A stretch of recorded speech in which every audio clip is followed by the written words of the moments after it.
लगा रहे हैं sir? Yes, it is in progress now. अब आपने बोस-आइंस्टाइन कंडेंसेट को गर्म किया तो क्या बनेगा? सॉलिड बनेगा। सॉलिड को ठंडा करेंगे तो लिक्विड, लिक्विड को ठंडा करेंगे तो गैस, और गैस को ठंडा करेंगे तो सॉरी उल्टा बोल दिया, वापस से बोलते हैं।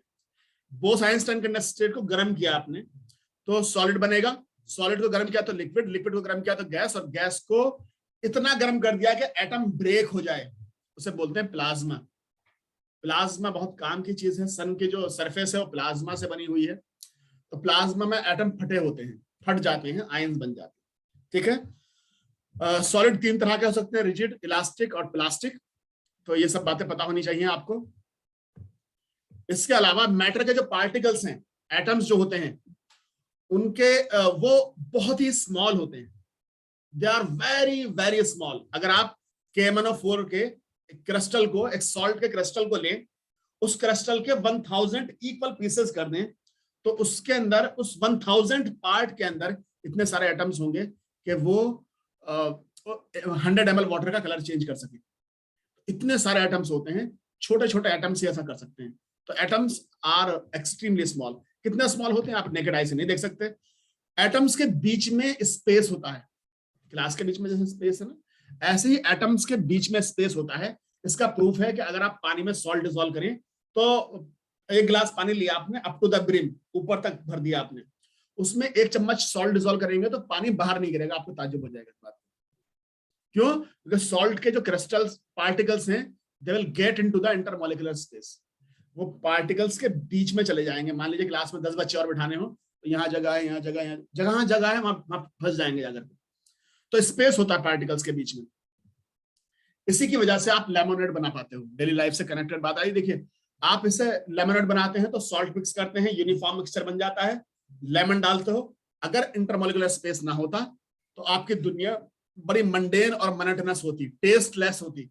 आप सोचिए कि लेमोनेड बनाते तो सारी शुगर नीचे बैठ जाती, स्पेस ना होता तो, पानी बीच में रहता और लेमन ऊपर आ जाता। सोचो उसके बारे में, कितना बुरा लगता है। पहले पिया तो खट्टा ही खट्टा सारा, फिर फीका, और लास्ट में चीनी सिर्फ। तो chemistry is that subject which makes our life tasty, है ना, एंड फुल ऑफ फ्रेग्रेंस। खुशबू भी इसी से बनाई जाती है। हेल्दी भी हमें ये बनाती है, मेडिसिन बनती है ना इसमें। पार्टिकल जो होते हैं मैटर के, वो मूवमेंट में होते हैं। जैसे, जी सर, हाँ बिल्कुल ठीक कह रहे हैं आप। ये कहना चाह रहे हैं कि अगर हम एटम को देखते हैं, ये अलग की बात बोल रहे हैं, यहाँ की बात नहीं है, लेकिन इनके सवाल का जवाब दे देता हूं मैं। ये कह रहे हैं कि एटम जो बना होता है उसके सेंटर पे पॉजिटिव चार्ज होता है और बाहर नेगेटिव चार्ज। ये कह रहे हैं कि मेरी जो पूरी बॉडी के एटम्स है, ये इसी तरह के एटम से बने हुए हैं। तो जब मैं इस टेबल को टच करता हूं तो उसका नेगेटिव चार्ज इसके पॉजिटिव चार्ज को रिपेल करता है। तो हम किसी भी चीज को अगर टच करते हैं तो एक्चुअली देखा जाए तो वो एटम्स के बीच में स्पेस है, तो हमने तो कभी टच नहीं किया। आपने वैसे भी टच नहीं किया, स्पेस को तो छोड़ दो। जब आप टच करते हैं किसी चीज को तो उसमें बीच में थोड़ा सा टाइनी टाइनी गैप रह जाता है, क्योंकि एटम के बाहर तो इलेक्ट्रॉन घूम रहे हैं। अब ये इसके भी इलेक्ट्रॉन बाहर घूम रहे हैं, तो जब लाओगे तो नेगेटिव नेगेटिव चार्ज रिपेल करेगा। तो जब आप चाकू से दूसरी चीज को काटते हो, तब भी चाकू आपके उस सब्सटेंस को बिल्कुल पूरी तरह से टच नहीं करता है, दूर से ही काट देता है। आपको पता नहीं चल रहा होता, इतना स्पेस आप देख नहीं पाते हो, बिकॉज आप लाइट की हेल्प से देखते हो, और लाइट की अपनी लिमिटेशंस हैं। लाइट की अपनी वेवलेंथ है, अगर उससे छोटी चीज को आप नहीं देख सकते लाइट से। तो गैप तो अलग बात है। दूसरी बात यह है कि पार्टिकल्स मूवमेंट में होते हैं। जैसे आप में से कोई बच्चा क्लास में आया, उसकी बॉडी से स्मेल आ रही है, बहुत अच्छी वाली स्मेल, फ्रेग्रेंस आ रही है, फ्लावर वाला उसने लगा रखा कुछ, तो पूरे रूम में महक जाती है। ऐसा क्यों हुआ? क्योंकि उसकी बॉडी का टेम्परेचर ज्यादा था, पार्टिकल्स मोमेंट में थे उस सेंट के, वो सेंट के पार्टिकल्स एयर में मिक्स हुए और वो सेवरल मीटर्स अवे पहुंच जाते हैं, आपकी नोज में पहुंच जाती हैं, आपकी नोज उसे फील कर लेती है। इसी तरह से आप मैगी की स्मेल दूर से सूंघ लेते हैं कि किसने बनाई मैगी, लाओ थोड़ी मुझे भी दे दो। लेकिन आइसक्रीम फ्रिज में रखी होती है, पता नहीं चलता, 4-5 दिन पड़ी रह जाती है फ्रिज के अंदर, क्योंकि पार्टिकल्स के काइनेटिक एनर्जी बहुत कम होती है टेम्परेचर कम होने की वजह से, तो वो डिफ्यूज यानी इंटरमिक्स बहुत देर में होती है। तो ये हो गया। इसके अलावा देखो, सॉलिड के जो पार्टिकल्स होते हैं उनमें बहुत ही ज्यादा इंटरमॉलिक्यूलर फोर्स होता है, तो वो आपस में पास पास रहते हैं, ऑर्गेनाइज्ड होते हैं। लिक्विड के पार्टिकल्स में इंटरमॉलिक्यूलर फोर्स कम होता है, जिसकी वजह से वो फ्रीली मूव कर रहे होते हैं, बट सरफेस के अंदर मूव कर रहे होते हैं। गैस में पार्टिकल्स हर डायरेक्शन में आवारागर्दी कर रहे होते हैं। देखो ऐसे इनमें फोर्स कम होता है, स्पेस बहुत ज्यादा होता है, तो वो पूरा स्पेस ऑक्यूपाई कर लेते हैं जिसमें रखा जाता है। आपसे मैं पूछ सकता हूँ कि बताइए दरवाजा सॉलिड है, कैसे प्रूव करोगे? आप बताओगे कि इसका शेप फिक्स है, इसका साइज फिक्स है, इसका वॉल्यूम फिक्स है, इसलिए ये सॉलिड है। ये कहने की जरूरत नहीं है कि इसके पार्टिकल्स जो हैं वो बिल्कुल ऑर्गेनाइज है, वो आप देख नहीं पा रहे हैं, टाइटली पैक्ड होते हैं, बट हम देख नहीं पा रहे। तो हम वो बातें बताएंगे सीयूईटी में आपको कि टाइटली पैक्ड तो हैं बट हमें वॉल्यूम फिक्स दिख रहा है। रबर सॉलिड होती है लेकिन बिना फोर्स लगाए शेप चेंज नहीं होता है। स्पंज भी सॉलिड होती है बट उसमें बिना फोर्स लगाए चेंज नहीं होता है। आप ये भी कह सकते हो कि अगर मैं एक गिलास में सैंड डालूं, सैंड मतलब, तो सैंड जो होता है वो गिलास की शेप ले लेता है, ये तो लिक्विड की प्रॉपर्टी है, बट ऐसा नहीं है। उसके पार्टिकल्स का, इंडिविजुअल पार्टिकल्स का साइज शेप चेंज नहीं होता है। क्यों छोड़ देते साइंस? तो सॉलिड लिक्विड गैस आपको समझ आ गए। अब गैस जो होते हैं, गैस कंप्रेसिबल होती है, सॉलिड और लिक्विड कंप्रेसिबल नहीं होते हैं। कंप्रेसिबल कब होंगे? जब स्पेस बीच में होगा। तो गैस में काफी स्पेस होता है पार्टिकल्स के बीच में, उन्हें आप पास पास ला सकते हैं, वो कंप्रेसिबल हो जाएंगे। सॉलिड को लिक्विड बनाने के लिए टेम्परेचर बढ़ाया था आपने, आप प्रेशर से भी, आप टेम्परेचर और प्रेशर दोनों से ही स्टेट को चेंज कर सकते हैं। गैस को प्रेशराइज करिए, टेम्परेचर घटाइए, लिक्विड बन जाएगी। तो स्टेट चेंज करने में ये यूज होता है। अब एक टर्म है इवेपोरेशन, ये बहुत इंपॉर्टेंट है आपके लिए, डेली लाइफ से रिलेटेड है। आजकल आप नोटिस कर रहे होंगे कि आपकी बॉडी जल्दी से सूखती नहीं है, पसीना नहीं सूखता जल्दी से, चिपचिप हो रहा होता है। आप बोलते हैं चिपचिप हो रहा है। वो चिपचिप होना हमारे यहाँ इंडिया के एक टर्म है, एक्चुअली ह्यूमिडिटी ज्यादा है एयर के अंदर। पहली बात है इवेपोरेशन क्या होता है? किसी लिक्विड का गैस में कन्वर्ट होना इवेपोरेशन कहलाता है। गैस का, गलत बोला मैंने, ठीक करो, लिक्विड का गैस में कन्वर्ट होना इवेपोरेशन कहलाता है। लिक्विड का गैस में कन्वर्ट होना बिना बॉयल करे, बिना गर्म किए। जैसे आपने फर्श पर पानी डाला, पानी इवेपोरेट हो जाता है, आपने उसे बॉयल नहीं किया, आपने बाहर से हीट नहीं दी उसे। अब वो क्या करता है? वो फर्श से एनर्जी एब्जॉर्ब करता है, हीट एब्जॉर्ब करता है फर्श से, और उसके जो पार्टिकल जिनकी एनर्जी बहुत कम थी वो इवेपोरेट हो जाती है। यानी वो फर्श से एनर्जी लेकर जा रहा है, तो फर्श को ठंडा ठंडा लगेगा। यही रीजन है कि जब पसीना आपकी बॉडी पर सूखता है तो आपको ठंडा ठंडा लगता है ना। यही रीजन है कि आप लोग कॉटन क्लॉथ पहनना पसंद करते हैं समर्स में, लाइट कलर के कॉटन क्लॉथ। मतलब जो गोरे बच्चे होते हैं वो ब्लैक भी पहन लेते हैं, तो लाइट कलर के कॉटन क्लॉथ, देखो एक गोरा बैठा, देखो, तो गोरे गोरे बच्चे जो है वो पहन लेते हैं, कोई बात नहीं। लेकिन साइंस ये कहती है कि हमें समर्स में लाइट कलर पहनना चाहिए, बिकॉज उससे हीट रिफ्लेक्ट हो जाती है। तो इवापोरेशन क्या है? इवापोरेशन होने के लिए 3-4 चीजें का होना इंपॉर्टेंट है।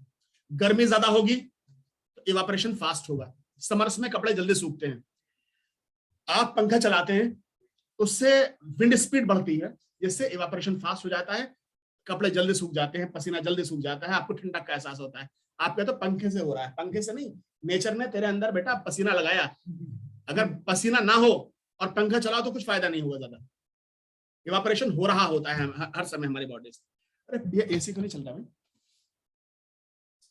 तीसरा है विंड स्पीड हो गया, टेम्परेचर हो गया, और तीसरा ह्यूमिडिटी बढ़ाने से। अगर हवा के अंदर पहले से ही काफी सारा पानी है तो इवापोरेशन नहीं हो पाएगा, ये जो वेपर बनेगी ऊपर निकल ही नहीं पाएगी, तो आपको जल्दी से कपड़े नहीं सूखते। बरसात में फर्श, आपकी बालकनी, उसमें पानी पड़ा है फ्लावर्स, उसमें फ्लावर पॉट के अंदर, तो कई दिन तक नहीं सूख रहा आजकल। तो तीसरी चीज ये हुई। चौथी चीज होती है, पहली टेम्परेचर, दूसरा विंड स्पीड, तीसरा ह्यूमिडिटी, चौथा है सरफेस एरिया, जिसे बच्चे स्पेस कह रही है। तो आपने नोटिस किया होगा कि बोल में चाय डाल के, बोल में सूप पीने से जल्दी ठंडा हो जाता है। कोई भी दुनिया का इंसान कितना भी मूर्ख हो, वो कोल्ड ड्रिंक वाली बोतल में सूप नहीं पीता है। कोल्ड ड्रिंक की बोतल का मुंह छोटा होता है, वो साइंस को ध्यान में रख के बनाया गया है कि बोतल देर से गर्म हो। सूप के हमेशा बोल बनाए जाते हैं जिससे सरफेस एरिया ज्यादा होता है। गांव के जो लोग होते हैं, आपने नोटिस किया होगा, वो चाय को सॉसर में डाल के सुर के पीते हैं। तो बोल में, सॉसर में डाला, सरफेस एरिया बढ़ गया, इवापोरेशन फास्ट होगा, चाय ठंडी हो जाएगी, जल्दी खींच लेंगे वो। और सुर करके पीते हैं, उससे विंड स्पीड भी बढ़ा देते हैं, तो ठंडी ठंडी चाय, इतनी गर्म नहीं लगती चाय। हम लोग समझते हैं यार कितने मूर्ख हैं, एक्चुअली वो मूर्ख नहीं है, वो साइंस को अप्लाई कर रहे हैं अपने आप को बहुत ज्यादा सिविलाइज दिखाए बिना। हाँ, चाय के मजे नहीं ले पा रहे, ये बात तो सही, लेकिन वो चाय को मजे के लिए नहीं, न्यूट्रिशन के लिए पीते हैं, उनका फर्क होता है, हमारे उसमें फर्क है। चाय में न्यूट्रिशन होता है बेटा, बहुत सारा न्यूट्रिशन होता है। आपने एक चम्मच चीनी डाली, 100 कैलोरी तो वो डाल दिया आपने, कम से कम 300 कैलोरी होती है, 3 रोटी के बराबर न्यूट्रिशन, बहुत सारा होता है। खैर, तो अब तो इवापोरेशन को बढ़ाने के लिए, जैसा मैं जब बाइक से आता हूं तो ग्लव्स पहनकर आता हूं, यहां तक कि एक दिन मेरे ग्लव्स भीग गए थे, धोए तो भीग गए, गंदे हो रहे थे। अब मुझे जल्दी सुखाने थे, मेरी वाइफ जो है मैथमेटिक्स जानती है, मैं साइंस जानता हूँ, तो मैंने कहा कि लाओ मैं पहन लेता हूँ, पहन के बाइक चलाऊंगा, एकदम सूख जाएंगे। तो जब मैंने पहन के बाइक चलाई तो पहनने से उसका टेम्परेचर बढ़ गया, बाइक चलाने से विंड स्पीड बढ़ गई, और जब चल रहे थे तो ह्यूमिडिटी भी कम थी बाहर रूम के कंपैरिजन में, और सरफेस एरिया भी बढ़ गया क्योंकि खुल गया था दस्ताना पे, है ना। अगर वो मोड़ कर डाला होता तो फिर नहीं बढ़ता। तो सारी चीज एक साथ अप्लाई कर दी, एकदम सूखे आते, है ना, हम जानते हैं साइंस। अच्छा, अगर आप किसी सॉलिड को लिक्विड बनाना चाहते हैं तो मेल्टिंग पॉइंट पर उसका टेम्परेचर बढ़ना बंद हो जाता है। अगर आपके पास -10 डिग्री सेल्सियस का आइस है, उसे गर्म करते हैं तो 0 डिग्री सेल्सियस पर पहुंचने के बाद टेम्परेचर बढ़ना बंद हो जाता है, अगर आप हीट दे रहे हैं तब भी। तो वो जो हीट दे रहे हैं आप, वो टेम्परेचर बढ़ाने में खर्च नहीं हो रही, वो हीट यूज हो रही होती है उसका स्टेट को चेंज करने में, इंटरमोलिकुलर फोर्स को तोड़ने में। बिल्कुल सही बताया आपने। तो अब ये जो हीट दे रहे हैं आप, ये कहलाती है लेटेंट हीट। लेटेंट का मतलब होता है छुपी हुई हीट, थर्मोमीटर से चेक नहीं कर पा रहे। तो 0 डिग्री सेल्सियस की वाटर की 2 स्टेट्स पॉसिबल है बालक, एक है सॉलिड और एक लिक्विड। 0 डिग्री सेल्सियस पर आइस की, जो हम अभी जनरल साइंस में पढ़ा रहे हैं, वो तीनों स्टेट्स पॉसिबल है। मैं तुम्हारी बात कराऊंगा, तीनों स्टेट्स पॉसिबल हैं, सॉलिड और लिक्विड, दोनों स्टेट्स पॉसिबल है। 0 डिग्री सेल्सियस का आइस भी हो सकता है, 0 डिग्री सेल्सियस का लिक्विड भी हो सकता है ना। आप अपने भाई की शर्ट में 0 डिग्री सेल्सियस का आइस डालना पसंद करोगे या 0 डिग्री सेल्सियस का वाटर? आइस, क्योंकि ice will absorb extra heat from his body and he will do Bharatanatyam. तो क्या हो रहा है कि वो extra heat, latent heat absorb करेगा और उसे ठंडक का एहसास ज्यादा होगा। जी sir, latent heat of fusion है, वहीं पहुंच रहे हैं अभी हम। पहले इनका सवाल ले लें, अभी तुम्हारा एक मिनट बात देते हैं। अब आपने गर्म करना शुरू किया, 0 डिग्री सेल्सियस का लिक्विड बन गया। अब आपने गर्म कर रहे हैं तो वाटर का टेम्परेचर बढ़ते बढ़ते 100 डिग्री सेल्सियस हो जाएगा। 100 डिग्री सेल्सियस पे पहुंचने के बाद में दोबारा स्टेट चेंज होनी है, लिक्विड से गैस बननी है, तो स्टेट चेंज हो रही होगी, तो उसे बोलते हैं, उस हीट को बोलेंगे latent heat of fusion, vaporisation. पहली वाली फ्यूजन थी। तो 100 डिग्री सेल्सियस की स्टीम भी पॉसिबल है और 100 डिग्री सेल्सियस का लिक्विड भी पॉसिबल है। तो 100 डिग्री सेल्सियस की स्टीम अगर आपके हाथ पे लग जाए तो उसके पास एक्स्ट्रा हीट होगी आपको देने के लिए। तो जब कभी रोटी फुल्का बनकर आता है, आप फिंगर मार देते हो उसमें, तो क्या होता है, एकदम स्टीम आपके हाथ के कांटेक्ट में आती है। आपके हाथ का टेम्परेचर 37 डिग्री सेल्सियस है, तो इमीडिएटली वो स्टीम कंडेंस होकर के लिक्विड बन जाती है। और आपका जो हाथ होता है वो एक्स्ट्रा हीट भी फील करता है, तो आपको बहुत ज्यादा पेन होता है। 100 डिग्री सेल्सियस की एक बूंद पानी हाथ पे गिर जाए तो इतना कुछ नहीं होगा। 100 डिग्री सेल्सियस के एक बूंद पानी की स्टीम अगर आपके हाथ पर लग जाए तो it will cause more severe Burns. आपके सवाल का आंसर मिल गया सर। अब इनका सवाल यह है कि जब मैं फ्रिज से अपना आइस का एक क्यूब निकालता हूं तो मुझे वहां पर मेरी फिंगर पर लिक्विड भी लग जाता है, मेरे हाथ में सॉलिड भी है, लेकिन वहां से भाप भी निकल रही होती है। तो एक्चुअली वो जो भाप इन्हें दिख रही है वो 0 डिग्री सेल्सियस पे आइस की तीनों स्टेट्स पॉसिबल हैं। तीसरी वाली स्टेट को हम यहाँ पर डिस्कस नहीं करते, वो 11th-12th क्लास में पढ़ाती है। तो हमारे तो खून में फिजिक्स है सर, आप हमसे कहीं से भी पूछोगे हम बता देंगे आपको। वो तीनों स्टेट पॉसिबल होती हैं। तो मैंने आपको 9th क्लास का एक चैप्टर पूरा बता दिया है। अच्छा हाँ, टेम्परेचर का कन्वर्जन बड़ा इंपॉर्टेंट है। अगर आपके पास 0 डिग्री सेल्सियस का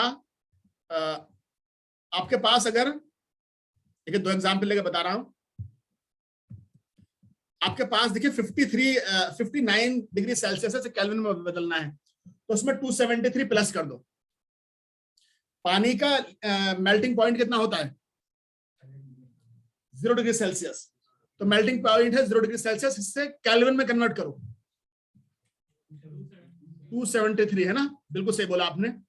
केल्विन SI यूनिट है टेम्परेचर की, और डिग्री सेल्सियस ना CGS है ना कोई सी, डेली लाइफ में ज्यादा यूज होती है।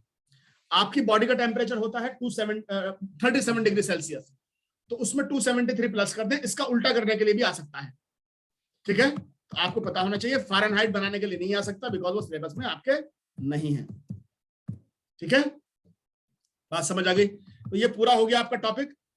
अच्छा, इतने में नई प्रेजेंटेशन खोल रहा हूं, इतने आपको एक बात और बता दूं, आपने एक बात नोटिस की होगी कि जो रक्षा पुलर होते हैं, रक्षा वाले होते हैं, रक्षा वाले क्या करते हैं, पानी की एक बोतल लेते हैं प्लास्टिक की, उसके ऊपर एक कपड़ा लपेट देते हैं और उसे भिगो देते हैं। कपड़ा भले ही गंदा दिख रहा होता है, लेकिन उसके अंदर पानी ठंडा हो जाता है। क्यों? क्योंकि वो जैसे कपड़ा लपेटते हैं भीगा हुआ, भीगे हुए कपड़ा अंदर के पानी से हीट एब्जॉर्ब करके उसे वेपराइज कर देता है और अंदर का पानी ठंडा हो जाता है। वो रक्षा चला रहा था, विंड स्पीड में बढ़ा रखी थी, धूप में खड़ा था, बाहर गर्मी में खड़ा था, तो वहां पर टेम्परेचर भी ज्यादा था। वो भी मेरी तरह साइंस यूज कर रहा है, फर्क थोड़ा सा रह गया, बस मैं टीचर रह गया, है ना। तो अच्छा, एक बात और, आपने ड्राई आइस के बारे में सुना है? Dry ice solid carbon dioxide होती है। सॉलिड कार्बन डाइऑक्साइड को अगर आप गर्म करेंगे तो वो डायरेक्ट गैस में कन्वर्ट हो जाएगी, लिक्विड नहीं बनेगा। ऐसे सब्सटेंसेस को जो सॉलिड से डायरेक्ट गैस में कन्वर्ट हो जाते हैं, सबलाइम सब्सटेंसेस कहा जाता है। Naphthalene balls, iodine crystals, okay, camphors, बिल्कुल ठीक बोला आपने। आप हमारे वॉशरूम में जाते हैं तो वहां पर वो पड़ी रहती हैं बॉल्स, हाँ जी, नैफ्थलीन बॉल्स। किस लिए डालते हैं? डायरेक्ट वो गैस में कन्वर्ट हो जाती है ना। अच्छा, अब बात सवाल ये है कि नैफ्थलीन बॉल्स को कपड़े में रखते हैं, क्यों रखते हैं? क्योंकि वो डायरेक्ट गैस में कन्वर्ट हो जाएगी, कीड़े तो मारेगी वो भी, लेकिन कपड़े को गीला नहीं करेगी। गीला करेगी तो धब्बा लग जाएगा ना। ड्राई आइस को ड्राई आइस इसलिए कहते हैं कि वो लिक्विड बनता ही नहीं है, ठंडा करेगा, भिगोएगा नहीं। ड्राई का मतलब क्या है? ठंडा तो कर दे, आइस तो है, बट भिगोता नहीं है, ड्राई है, ठीक है। तो अब हम पढ़ेंगे, देखो, अगर हम केमिकल कॉन्स्टिट्यूशन की बेस पर देखें तो ये जो हमने अभी बताया था आपको, प्योर और इम्प्योर, वो लिक्विड भी बन सकती है, सॉलिड बन सकती है। हाँ, सॉलिड बन सकती है, लेकिन इतना नीचे टेम्परेचर कैसे लेके जाओगे? ये डेली लाइफ में पॉसिबल ही नहीं है आपके लिए। हाँ, लैब्स में बना सकते हैं सॉलिड, वो हर एक चीज जो प्योर है, बड़ी बात है ना, मतलब उसमें मिक्सचर नहीं है, उन्हें बनाया जा सकता है। लिक्विड नाइट्रोजन को सॉलिडिफाई कर सकते हैं, बहुत मुश्किल होगा। प्योर और इम्प्योर, इम्प्योर सब्सटेंसेस दुनिया में ज्यादा है या इम्प्योर ज्यादा है? आपने पानी पिया सुबह? प्योर पानी पिया या इम्प्योर पिया? प्योर पानी पिया आपने। और अगर मैं पतंजलि का दूध लेकर आऊं आपके लिए, गाय का शुद्ध दूध साथ में निकाल के एकदम सामने, एकदम बिल्कुल आंख के सामने, तो वो प्योर होगा या इम्प्योर होगा? देखो, वो दूध प्योर है और वो जो पानी पीकर आया वो प्योर है, लेकिन एज ए सब्सटेंस इम्प्योर था। एज ए सब्सटेंस इम्प्योर है बिकॉज उसमें मिनरल्स भी थे। मिनरल वाटर पीकर आया हो बिस्लरी का, है ना, जो ऊंट पीता है, ऊंट भी पीता है, ऊंट पीता है, ऊंट भी पीता है, क्या फर्क है दोनों में? एक ही बात है ना। अरे ये वाला पानी पिया करो ना, फ्री वाला रखा ना यहाँ पर हमारे पास, बिस्लरी जैसे ही होगी जी, वो भी इम्प्योर है। प्योर पीना भी नहीं चाहिए। जो एसी से बाहर बूंद गिर रहे हैं ना, एक एक बूंद करके, वो प्योर है, वो पियो, मजा नहीं आएगा। वो साफ पानी है, एकदम 100% साफ है। वो इतना साफ है कि अगर आप बाल धोगे तो बालों के अंदर से जितना भी डैंड्रफ है एक बार में धुल जाएगा सर। नहीं, बाल के साथ नहीं, वो डिस्टिल वाटर है, वो अच्छा नहीं है धोने के लिए, बिकॉज इतना साफ है कि वो जरा सा भी कहीं लगा हुआ एकदम चीजें क्लीन हो जाएंगी। तो इसलिए उसे हम यूज नहीं करते। अगर आप उसे यूज करना चाहते हैं, इन्वर्टर की जो बैटरी है उसमें डाला जाता है, डालना चाहिए, बहुत अच्छा है। आप 50 रुपए की बोतल खरीदने से अच्छा है वो जो बाहर गिर रहा है वो ले लें आप। तो प्योर सब्सटेंसेस होते हैं दो, सिर्फ दो चीजें प्योर है नेचर के अंदर, एक एलिमेंट्स और एक कंपाउंड्स। एलिमेंट जिसकी बात कर रहा था बच्चा, पीरियोडिक टेबल में 118 एलिमेंट्स, जिसमें से 92 मेटल्स हैं, बाकी सब नॉन मेटल्स। और इम्प्योर कौन से होते हैं? इम्प्योर वो सारे के सारे जो मिक्सचर्स हैं वो इम्प्योर हैं, जैसे मिल्क, गाय का देसी घी, वो सब का सब इम्प्योर होता है। इम्प्योर सब्सटेंसेस को मिक्सचर कहा जाता है, और मिक्सचर्स 3 तरह के होते हैं।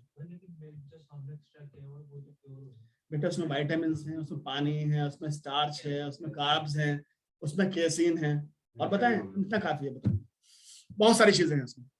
तो देखो, प्योर सब्सटेंस तो हमने बता दिया आपको कि एलिमेंट्स और कंपाउंड्स होते हैं, और हेटेरोजेनस जो मिक्सचर्स होते हैं वो 2 तरह के होते हैं। एक टर्म है होमोजेनस, होमोजेनस मतलब यूनिफॉर्म, पानी में सॉल्ट डाला आपने तो होमोजेनस मिक्सचर बना। और पानी में अगर आपने एक बूंद मिल्क डाला या एक चम्मच सांड डाला, सैंड, तो वो बना हेट्रोजेनस। कैसा मिक्सचर बना? हेट्रोजेनस। हेट्रोजेनस मतलब नॉन यूनिफॉर्म। तो यूनिफॉर्म होता है सॉल्यूशन, यूनिफॉर्म है, और हेट्रोजेनस दो तरह के होते हैं। इनके लिए टर्म आती है कोलॉइड एंड सस्पेंशन। कोलॉइड जो होते हैं मिल्क और पानी का मिक्सचर कोलॉइड है, और सस्पेंशन जो होते हैं ये होते हैं जैसे पानी में सैंड डाला आपने, सैंड थोड़ी देर के बाद नीचे बॉटम पर सेटल हो जाता है, तो सस्पेंशंस अनस्टेबल होते हैं, थोड़ी देर के बाद नीचे बैठ जाते हैं। जैसे चॉक पाउडर, पानी में आपने व्हीट पाउडर डाल दिया, आटा डाल दिया, वो नीचे बैठ जाएगा। ऐसे ही कोलॉइड होते हैं, कोलॉइड जो होते हैं ये स्टेबल होते हैं बट नॉन यूनिफॉर्म होते हैं। अगर इन दोनों में, सस्पेंशन और कोलॉइड में, अगर आप लाइट की बीम पास करेंगे तो लाइट के बीम का पाथ विजिबल हो जाएगा। जैसे आपने कभी कभी फॉग में देखा होगा, फॉग वाला नहीं, कोहरा, तो फॉग में क्या देखा होगा आपने, लाइट की बीम विजिबल हो जाती है आप जब हेडलाइट जलाते हैं, तो वो कोलॉइड का एग्जांपल होता है। लेकिन पानी में अगर आपने सॉल्ट डिसॉल्व किया है, जैसे आप डेली पानी पीते हैं अपना, तो उसमें लाइट का पाथ विजिबल नहीं होता है। इसे लाइट का पाथ विजिबल होने को टिंडल इफेक्ट कहते हैं। तो आइए एक बार देख लेते हैं। तो सॉल्यूशंस, जी सर, डार्क रूम में होल हो और उस होल से सन की लाइट आ रही हो, तो उस सनलाइट का पाथ विजिबल हो जाता है। जैसे अभी प्रोजेक्टर की लाइट है, तो अगर मैं ऐसे दिखाऊं तो आपको टिंडल इफेक्ट दिखाई देगा। यहाँ पर तुम बड़े बच्चे हो, सारे छोटे बच्चे जो होते हैं कहते हैं पैर लेकर आते हैं, लाइट की जरूरत नहीं है, ऐसी डस्ट है थोड़ी सी, दिखाई दिया डस्ट, लाइट ओके, दिख रहा है? नहीं सर, मुझे भी दिख रहा है। तो ये है सस्पेंशन का एग्जांपल। बंद कर फील देंगे, फील बेटा, रुक जाओ। देखो सॉल्यूशन के कई टाइप हैं, solid in solid, liquid in liquid, gas in liquid, solid in liquid, gas in liquid, solid in gas. देखो सॉलिड इन सॉलिड का एग्जांपल है, आपने आयरन मेटल में निकल डाल दिया तो अलॉय बन गया, तो वो एग्जांपल हुआ। अलॉय जो है वो सॉलिड इन सॉलिड का एग्जांपल है। लिक्विड इन लिक्विड, पानी में आपने अल्कोहल डाला। सॉल्यूशन में दो कंपोनेंट्स होते हैं, सॉल्वेंट एंड सॉल्यूट। सॉल्यूट क्या होता है? कम अमाउंट वाली चीज होती है, और सॉल्वेंट ज्यादा अमाउंट में होता है। पानी में आपने, एक गिलास पानी में आपने 1 चम्मच अल्कोहल डाली, तो इसमें अल्कोहल जो है वो क्या कहलाएगा? वो सॉल्यूट है और पानी सॉल्वेंट है। लवली पैक बन गया।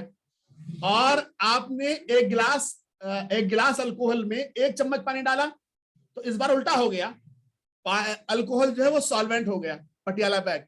नीट तो नहीं है, पानी डाल दिया ना भाई। देखो पता सब रखता हूं मैं, लेकिन मैं ऐसी गंदी चीज छूता नहीं। और आपको भी मैं सलाह दूंगा कि कॉलेज लाइफ में जा रहे हो तो बिल्कुल इन चीजों से दूर रहना। कूल दिखने का ये तरीका गलत है, जो आप सोचते हो ना कि पतली वाली सिगरेट पी ली, लड़कियों ने एक दूसरे को ब्रो कह दिया, और इस हुक्का क्लब चले गए, चढ़ा ली, ये सब के सब, इससे कूल नहीं होंगे आप। कूल होने का तरीका यह है कि आप अपना अपनी इंटेलेक्ट को बढ़ाएं, सिविलाइज दिखाई दें। सिविलाइज होने का मतलब है कि आप अपने अंदर ज्ञान पैदा करें, ये ड्यूरेबल होगा, और ऐसे ही लोगों को दूसरे लोग पसंद करते हैं। अच्छा सुनो, इसका सबसे इंपॉर्टेंट एग्जांपल है आयोडीन अल्कोहल। टिंचर आयोडीन बनाता है, जो जख्म लग जाते हैं ना, उन्हें धोने के लिए टिंचर आयोडीन लगाते हैं। डिटॉल, सेवलॉन इसी से बने हुए हैं ये, लेकिन टिंचर आयोडीन हो गया इस एग्जांपल इसका। अब आगे मैं आपको डिस्कस कर रहा हूं कोलॉइड। कोलॉइड क्या होते हैं? सस्पेंशन देख लो पहले क्या होता है। पानी में सैंड डाला तो सस्पेंशन है। सस्पेंशन में पार्टिकल्स थोड़ी देर के बाद नीचे बैठ जाती है, ये अनस्टेबल मिक्सचर होता है। और उसके बाद में सस्पेंशन लाइट का पाथ विजिबल करते हैं। कोलॉइड क्या होते हैं? पानी में आपने 1 चम्मच मिल्क डाल दिया तो वो बना कोलॉइड। कोलॉइड में पार्टिकल्स नीचे नहीं बैठेंगे, सस्पेंशन को आप फिल्टर पेपर से सेपरेट कर सकते हो, एसी का फिल्टर साफ करते हो, बहुत सारी डस्ट निकलती है, लेकिन उसमें से कोलॉइड के पार्टिकल्स नहीं निकलते। ये पोल्यूशन को उतना कम नहीं करता, PM 2.5 को हटा नहीं सकता है, उसके लिए आपको घर में फिल्टर लगाना पड़ता है, एयर प्योरीफायर, बेवकूफ बनाने की चीज, सब अलग नहीं होता उससे। देखो ये कुछ एग्जाम्पल्स हैं, पढ़ लेना, ये आपके रिकॉर्डिंग में आ जाएंगे जो अभी सर देंगे आपको। तो ये डिफरेंट एग्जाम्पल्स हैं कोलॉइड के, है ना। तीनों में डिफरेंस एक बार जरूर देखना। ब्राउनियन मूवमेंट होता है पार्टिकल्स का मूवमेंट इन जिगजैग डायरेक्शन, तो कोलॉइड ही ब्राउनियन मोशन शो करते हैं। सस्पेंशन और कोलॉइड, सस्पेंशन और सॉल्यूशंस ब्राउनियन मूवमेंट शो नहीं करते हैं। ये तीनों में डिफरेंस से सवाल बनाया जा सकता है।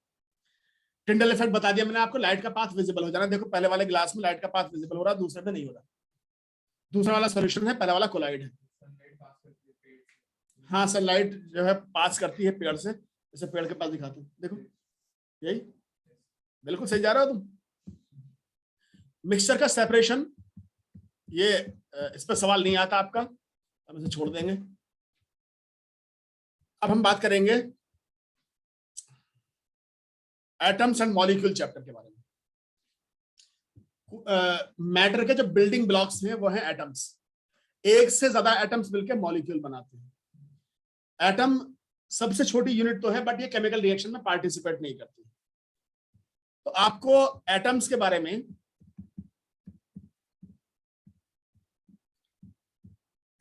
कुछ बातें पता होनी चाहिए, सिंबल्स याद होने चाहिए आपको। ये सिंबल्स हैं, ये सब याद होने चाहिए आपको, मुझे उम्मीद है याद होंगे आपको। जो इसमें रेड वाले नाम लिखे गए हैं, जैसे कॉपर का कपरम, ये लैटिन लैंग्वेज के नेम्स हैं, ये पता होने चाहिए। कपरम CU होता है, इसलिए कॉपर का नाम है। गोल्ड को AU कहते हैं, तो ये जरा देख लीजिएगा आप, ठीक है। आपके पास रिकॉर्डिंग में पहुंच ही जाएगा, रिकॉर्डिंग हो रही है, आप इसे रोक करके एक बार इसे देख लेंगे जरूर। इसके बाद आपको आयंस पता होने चाहिए। आयंस क्या होते हैं? जब कोई एटम इलेक्ट्रॉन लूज करता है तो पॉजिटिव आयन बनाता है, और इलेक्ट्रॉन गेन करता है तो नेगेटिव आयन बनाता है। इसके बिना मॉलिक्यूलर फॉर्मूला नहीं बना सकते आप।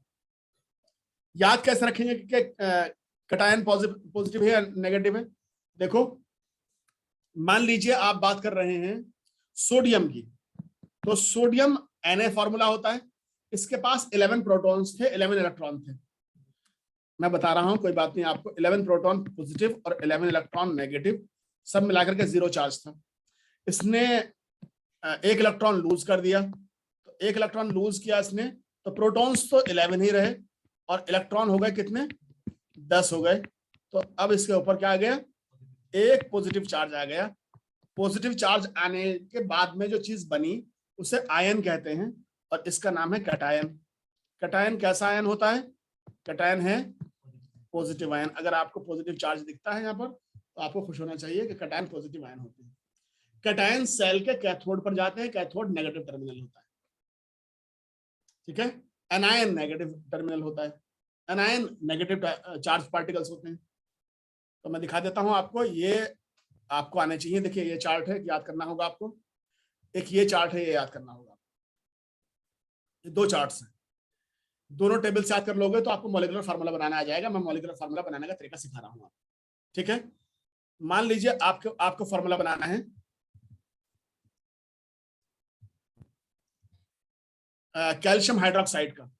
तो मैंने पहले कैल्शियम का आयन लिखा Ca++, और हाइड्रोक्साइड को लिखा OH-।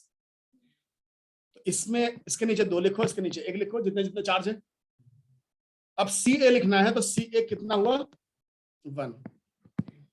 और OH पूरा OH कितना हुआ? तो CaOH होल ट्वाइस 1 लिखा नहीं जाता।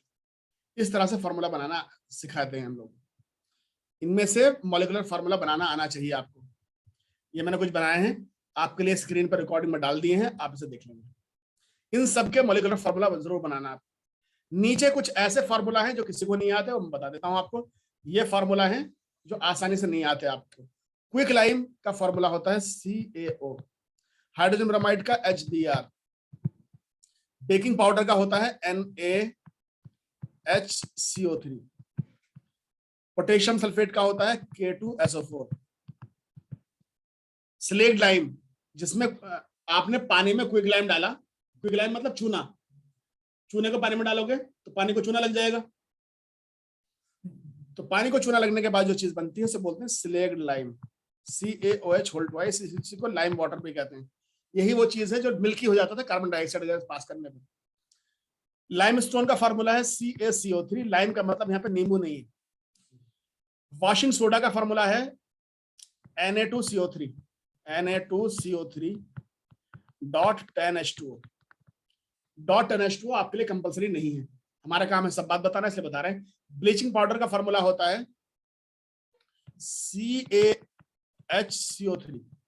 CaOCO3, CaOCO3। एक मिनट रुको, Ca कैल्शियम हाइड्रोक्साइड में CaOCl2, CaOCl2 कैल्शियम ऑक्सीक्लोराइड होता है। ब्लू विट्रियोल, ब्लू विट्रियोल जो होता है वो आयरन सल्फेट होता है, FeSO4 डॉट 7H2O होता है। ग्रीन विट्रियोल, रुको वापस से लिख रहा हूं, ब्लू विट्रियोल होता है कॉपर का, तो CuSO4 5H2O, ये होता है FeSO4 7H2O। Copper sulphate, copper sulphate कुछ इंसेक्टिसाइड्स, जैसे आप जब पहले ग्लू बनाते थे, एक लई बनाई जाती थी उसमें डालते थे, तो इन सॉल्ट का कहीं ना कहीं यूज होता है। इनके नेम लिखना आना चाहिए आपको, लिए इंपॉर्टेंट क्वेश्चन है, तो इसलिए मैंने रुककर बताया आपको। ये AMU वगैरह आपके सिलेबस में नहीं है, हम छोड़ देंगे इसे ऐसे। मॉलिक्यूलर फार्मूला न्यूमेरिकल्स भी नहीं है, तो इसे छोड़ देते हैं। हम बात करेंगे आपसे एटम के स्ट्रक्चर के बारे में।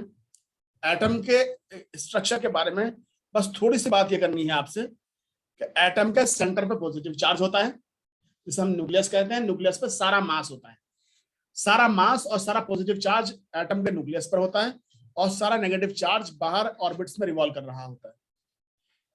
इन्हें एटम्स कहा जाता है।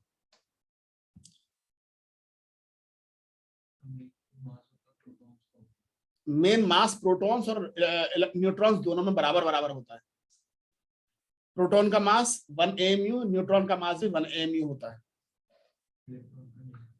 इलेक्ट्रॉन का मास होता ही नहीं है, बहुत कम होता है, तो नेग्लिजिबल मान लेते हैं उसे, वो कुछ भी कंट्रीब्यूट नहीं करता। बच्चों, हम जो अपनी डेली लाइफ में रिएक्शंस देखते हैं, वो 4 तरह की रिएक्शंस होती हैं। कितनी तरह की रिएक्शंस होती हैं? 4 तरह की केमिकल रिएक्शंस अपनी डेली लाइफ में देखते हैं। उनका नाम है कॉम्बिनेशन। कॉम्बिनेशन रिएक्शन में क्या होगा? 2 सब्सटेंसेस आपस में रिएक्शन करेंगे, A और B, और दोनों मिलकर के गठबंधन कर लेंगे, AB बना लेंगे, ठीक। और इसमें साथ में हीट भी निकलेगी, यानी ऐसी रिएक्शंस एक्सोथर्मिक रिएक्शंस होंगी। जैसे आपने मैग्नीशियम रिबन को एयर में जलाया तो हीट निकली, आपने हाइड्रोजन को एयर में जलाया, हीट निकली, वाटर बन गया। ये सब के सब एक्सोथर्मिक रिएक्शंस हैं। दूसरी होती है डिकम्पोजिशन। डिकम्पोजिशन क्या होता है? सिंगल सब्सटेंस का ब्रेकअप कराते हैं हम। ब्रेकअप में बहुत एनर्जी लगती है, आपको पता ही है एनर्जी। कुछ लोग जो हैं वो फील कर चुके हैं, पहले मैच्योर हो गए हैं ग्रेजुएशन से पहले, तो वहां जाके खूब मेहनत करेंगे अब। तो ए बी को ब्रेक करने में एनर्जी लगी, तो ए और बी अलग अलग हो गया, ये डिकम्पोजिशन रिएक्शन कहलाएंगे। ये एंडोथर्मिक होती है, 3 तरह की होती है। इसमें एनर्जी आप करंट लगा सकते हैं ब्रेकअप कराने के लिए, हीट की जरूरत हो सकती है, गर्म कर दिया आपने, कान भर दिए, सॉरी गर्म कर दिया आपने। दूसरा सनलाइट से, ये ब्लैक एंड व्हाइट फोटोग्राफी में यूज होता था, तो आपके लिए इंपॉर्टेंट माना जाए। डिस्प्लेसमेंट रिएक्शन में आपने आयरन नेल डाली थी कॉपर सल्फेट के सॉल्यूशन में, कभी याद होगा आपको, बहुत एक्सपेरिमेंट किया था, बड़ा इंटरेस्ट आ रहा था, फिर बाद में नहीं आया। यही से तो इंटरेस्ट आया था साइंस में, नहीं इंटरेस्ट में साइंस में उसमें आया था, रिप्रोडक्शन में क्लास 8, उसके बाद फिर नहीं आया कभी।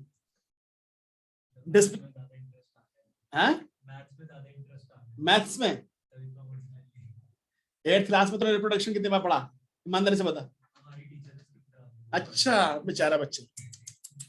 Double displacement reaction. Displacement reaction में क्या होता है? एक रिएक्टिव सब्सटेंस, मान लीजिए ए रिएक्टिव है और बी कम रिएक्टिव है, और बी सी सब्सटेंस के अंदर बी पाया जाता है, तो ए बी को हटा देता है और उसकी जगह ले लेता है, तो ए सी बन जाएगा और बी बाहर आ जाएगा। ये डिस्प्लेसमेंट रिएक्शंस होती हैं।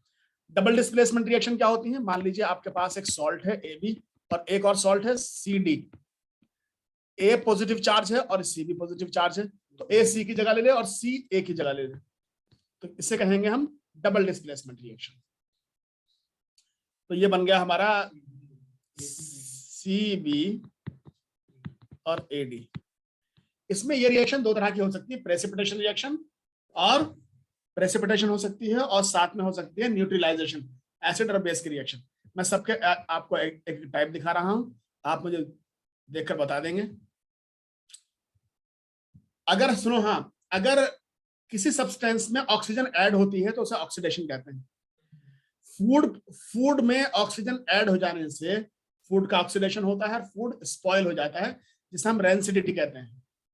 तो फूड को रेंसिड होने से बचाने के लिए ठंडे टेम्परेचर पर रखा जाता है, फ्रिज में डाल देते हो आप डेली लाइफ की बात, तो उसमें प्रेजर्वेटिव्स डालते हैं। ये बोल रहे हैं क्या? एयर टाइट कंटेनर में एयर नहीं जा रहा है, बिल्कुल ठीक बोला आपने। इसके अलावा एक काम और करते हैं आप, जो आप चिप्स का पैकेट लेकर आते हैं उसमें नाइट्रोजन भरी होती है, तो नाइट्रोजन इसलिए भरी ताकि वो इनर्ट गैस थी, वहां से ऑक्सीजन चली जाएगी तो वो चिप्स खराब नहीं होती बरसात में भी। तुम एक रात रख के छोड़ दो, पैकेट फाड़ करके सुबह तक खराब हो जाएगा। चिप्स जो होते हैं वो सॉगी हो जाते हैं, सॉगी मतलब पानी सील जाते हैं, हाँ, सीले सीले हो जाते हैं। तो ऐसे एक टर्म है कोरोजन। कोरोजन मतलब metals are attacked by moist air, जिससे रस्टिंग इसी का एग्जांपल है। सिल्वर ब्लैक कलर की हो जाती है। इनके ऊपर आप अगर किसी एसिड से धोएंगे इन्हें तो साफ हो जाएंगे। तो आपके घर में जो वाटर की टैप है वो गंदी हो रही है, आप उसे विनेगर से धोइए, साफ हो जाएगी। येलोइंग ताजमहल वो एसिड रेन का एग्जांपल है, इसका नहीं, वो मेटल नहीं है। हाँ, एक और मॉन्यूमेंट बता सकते हो आप जो ग्रीन हो रहा है। ग्रीन हो रहा है कोरोजन की वजह से। इंडिया का नहीं, स्टैच्यू ऑफ लिबर्टी, वो फ्रांस के लोगों ने अमेरिकन लोगों को गिफ्ट करने के लिए बनाई थी कि तुम अंग्रेजों को भगाओ यहाँ से, और उसके वो कॉपर की बनी हुई थी तो ग्रीन हो गई है, यानी कॉपर की जो कोरोजन होती है वो ग्रीन होती है। उसे भी आप साफ कर सकते हैं, लेमन से साफ करेंगे एकदम चकाचक चमक जाएगी। आपने देखा होगा कि कपड़े धोने, बर्तन धोने के जो सोप आते हैं, वो आते हैं डिटर्जेंट, उसमें लिखा होता है 100 नींबू की शक्ति, विम बार। वो क्या हो रहा है? कौन धोता है बर्तन? किसने बोला? अरे धोना चाहिए बेटा, प्रैक्टिस कर लो। घर के काम बांटने होते हैं, बांटा करो घर के काम। बांटता हूं बेटा। तो आप उस पर लेमन से साफ करेंगे तो मेटल के ऊपर जो कोरोजन आया वो साफ हो जाएगा। सिल्वर के ऊपर ब्लैक कलर की कोटिंग आ जाती है, बड़ी इंपॉर्टेंट मानी जाती है। अब जरा कुछ रिएक्शन है, देखिए पहली रिएक्शन कौन सी है, जल्दी बताइए। कॉम्बिनेशन, एक्सोथर्मिक भी है। दूसरी रिएक्शन कौन सी है? एक्सोथर्मिक भी है साथ में। तीसरी भी ऐसी है। चौथी बताओ क्या है? कॉम्बिनेशन। कॉम्बिनेशन हो रहा है ना, इसमें मत देखो नीचे वाली को, देखो इसमें हीट निकल रही है। ये आप घर पे रोजाना रिएक्शन करते हैं, ये वाली रिएक्शन पता क्या है? आप मीथेन गैस को जलाते हैं, ये सीएनजी है एक्चुअली। सीएनजी को एयर में जलाते हो तो कार्बन डाइऑक्साइड और हीट निकलती है। यही ब्यूटेन के साथ होता है, जो आपका एलपीजी सिलेंडर आता है उसमें ब्यूटेन होती है। तो उसमें ब्यूटेन के अंदर साथ में एक सब्सटेंस पड़ा होता है जिसका नाम है इथाइल मरकैप्टन। कैप्टन को मार के नहीं याद किया इसने, अभी तक याद रहेगा। इथाइल मरकैप्टन जो होता है वो बहुत ही गंदी स्मेल वाली चीज होती है। एक्चुअली एलपीजी का अपना कोई स्मेल नहीं होता, लेकिन गैस लीक हो जाए तो पता कैसे चलता है गैस लीक कर दी किसी ने, मतलब सिलेंडर से, तो वो पूरे घर में स्मेल आ जाती है उसकी, है ना। पूरी बात बोली मैंने, सिलेंडर बोला है ना, सिलेंडर वर्ड यूज किया था मैंने, तुम बिना वजह मेरे टांग खींच रहे हो। तो वो उस बैड स्मेल से पता चल जाता है कि यहाँ खतरा है, किसी ने गैस लीक कर दी है, केमिकल अटैक हो गया। तो सिलेंडर से अब आप सिलेंडर बंद कर दो, पहले कोई स्विच ऑफ मत करना, ऑन भी मत करना। अगर आपने कोई स्विच ऑन या ऑफ किया तो दोनों केस में स्पार्क होगा और घर में आग लग जाएगी। तो आप क्या करते हैं, जैसे घर में गैस लिए जाके एकदम एग्जॉस्ट फैन चला दे। एग्जॉस्ट फैन भैया स्विच ऑन किया तुमने वहां पर, और एग्जॉस्ट फैन के अंदर भी वहां स्पार्क हो रहा है। तो ये गलत तरीका है। आप विंडो खोल दीजिए, दरवाजे खोल दीजिए जिसमें स्पार्क ना हो, है ना। तो सेफ्टी के लिए बड़ा इंपॉर्टेंट है। ऐसे ही आपके फूड, आपकी बॉडी में फूड है जाता है, आपने कार्ब्स खाए हैं, कार्बोहाइड्रेट्स खाए हैं, वो एयर आप लेकर जाते हैं रेस्पिरेशन में, वाटर आप पीते हैं, उससे एनर्जी निकलती है, ये भी फूड का ऑक्सीडेशन है, डेली लाइफ से रिलेटेड है। कॉम्बिनेशन डिकम्पोजिशन में से मत देखिए, ये एक्सोथर्मिक की बात है। ये बताओ कौन सी रिएक्शन है ऊपर वाली?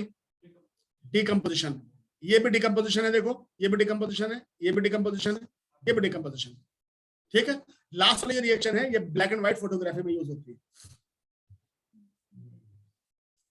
ठीक है। ये डिस्प्लेसमेंट है ऊपर वाली, देखो iron is more reactive than copper, ठीक है। सारी डिस्प्लेसमेंट है इस पेज पर। इसी तरह से यहां पर देखो, ये सारी डबल डिस्प्लेसमेंट रिएक्शन है ऊपर वाली यहां तक की, ये सब डबल डिस्प्लेसमेंट रिएक्शन है। और ये जो रिएक्शन नीचे लिखी गई है, ये ऑक्सीडेशन है, देखो कॉपर में ऑक्सीजन ऐड हो रही है तो ऑक्सीडेशन। ऑक्सीजन का रिमूव होना रिडक्शन कहलाता है। बता दें ऑक्सीडेशन क्या होता है? ऑक्सीजन ऐड होना, हाइड्रोजन और इलेक्ट्रॉन का रिमूवल भी ऑक्सीडेशन कहलाता है, ठीक है। याद रखना चाहोगे? देख लो एक बार, इंपॉर्टेंट इसलिए बता रहे हैं। देखो सोडियम था हमारे पास, सोडियम के पास थे 11 इलेक्ट्रॉन्स थे लास्ट शेल, उसके पास पूरे। तो पहले शेल में थे इसके पास 2 इलेक्ट्रॉन, दूसरे में 8 और तीसरे में 1 इलेक्ट्रॉन था। इसके पास था 1 इलेक्ट्रॉन लास्ट शेल में, मैंने 1 इलेक्ट्रॉन को क्रॉस से दिखाया है। इसकी रिएक्शन हुई क्लोरीन से। क्लोरीन के पास होते हैं लास्ट शेल में 7 इलेक्ट्रॉन, बिकॉज उसके पास 2, 8, 7 इलेक्ट्रॉन्स होते हैं।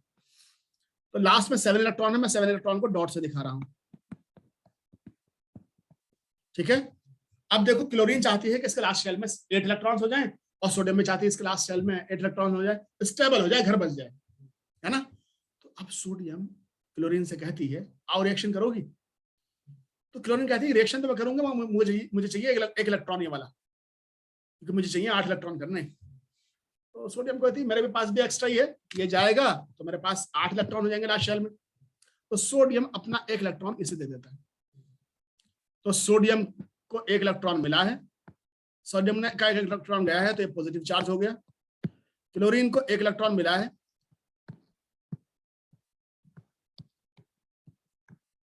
तो ये नेगेटिव चार्ज हो गया, ठीक है। तो अब सोडियम ने इलेक्ट्रॉन लूज किया है, ठीक है। तो इलेक्ट्रॉन लूज होना है ना, देखो ध्यान दो, oxidation is loss of electrons. क्या लिखा मैंने? ऑयल, याद रहेगा। Oxidation is loss of electrons, ठीक। Reduction is gain of electrons, ठीक है। तो रिडक्शन किसका? इसका तो हुआ है ऑक्सीडेशन, ठीक है। और दूसरे वाले का क्लोरीन का क्या हुआ है? रिडक्शन हुआ है, इलेक्ट्रॉन्स ने गेन किया है। लेकिन कुछ दिन के बाद, कुछ साल के बाद, क्लोरीन में और सोडियम में आयन में झगड़ा हो गया। सोडियम आयन कहने लगा, क्लोरीन आयन कहने लगा सोडियम से कि तुमने हमारे लिए किया ही क्या है। होता है। तो सोडियम कहता है कि ये जो तेरा रिडक्शन हुआ है ना, मैंने इलेक्ट्रॉन दिया था तब रिडक्शन हुआ है तेरा, तो वरना इलेक्ट्रॉन ना देता तो तेरा रिडक्शन हो जाता।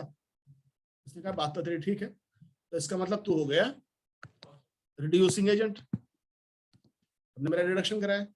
अब सोडियम अड़ गया, बोला तूने मेरा इन्हें क्या किया इतने सालों। तो इसने कहा कि देख भाई तेरा हुआ था ऑक्सीडेशन, वो जब ही हो पाया जब मैंने तेरा इलेक्ट्रॉन लिया, तो मैं हूं ऑक्सीडाइजिंग एजेंट। तो moral of the story is that जिस सब्सटेंस का ऑक्सीडेशन होता है वो रिड्यूसिंग एजेंट कहलाता है, एंड वाइस वर्सा। तो अच्छा,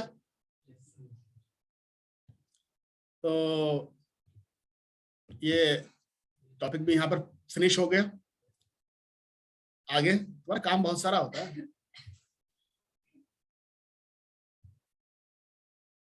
आपके जो रिक्वायरमेंट है उसमें अगर टीचर को पहले से हर एक टॉपिक उसकी टंग पर नहीं है, उसकी जबान पर बैठा हुआ नहीं है, तो नहीं कराया जा सकता फास्ट। हाँ जी, acid, base and salt. Acids क्या होते हैं? अभी आपको खट्टी डकारें आई हैं, जब आप ठूस ठूस कर डायनासोर की तरह खाना खाते हो तो खट्टी डकार आती है। एक्चुअली क्या होता है, आपके स्टमक में निकलता है HCl। आपने ज्यादा खाना खा लिया, स्टमक ने ज्यादा HCl फेंका, वो गले तक आने लगा और खट्टी डकार आ रही है, आपको इरिटेशन हो रही है। तो अब आपके घर वाले क्या बोलते हैं आपसे कि लिम्का पी लो। लिम्का वाले भी हैं बहुत सारे, और बाबा रामदेव की चूरन खा लो। दोनों के दोनों खतरनाक है। लिम्का में भी एसिड है, खट्टा है, और चूरन में भी एसिड है। तो वही इनो ले लिए ताकि उस एसिड को मारा जा सके। उसे मारेगा बेस। और बेस क्या होता है? एसिड सार सब्सटेंसेस होती हैं और बेस होते हैं बिटर सब्सटेंसेस, और एसिड और बेस के मिलने से सॉल्ट बनता है। ठीक है, तो एसिड क्या है? सार सब्सटेंसेस है। इन सब्सटेंसेस के एसिड देख लीजिए कौन कौन से। एसिड दो तरह के होते हैं, एक नेचुरल एसिड जिन्हें हम ऑर्गेनिक एसिड कहते हैं, और एक होते हैं मिनरल एसिड्स। किस सब्सटेंस में क्या एसिड है देख लीजिए एक बार, फॉर्मूला याद करना। नहीं होगा, नमक तो पहले से न्यूट्रलाइज है ना, उसके अंदर ना तो एसिड है ना वैसे, तो वो पहले ही मर गया वहां पर। लिम्का में ये मिक्स करोगे पहले तो उबल जाएगी वो डालते ही। अच्छा, तो ऐसे कलाकारी कर चुका बेटा, तो तुम केमिस्ट बनते बेटे तुम। ये नहीं, देखो साइंस में मैं आपको पहले बोल चुका हूँ, बहुत ज्यादा करियर ऑप्शंस नहीं है। आप सही जगह हैं, सही जा रहे हैं।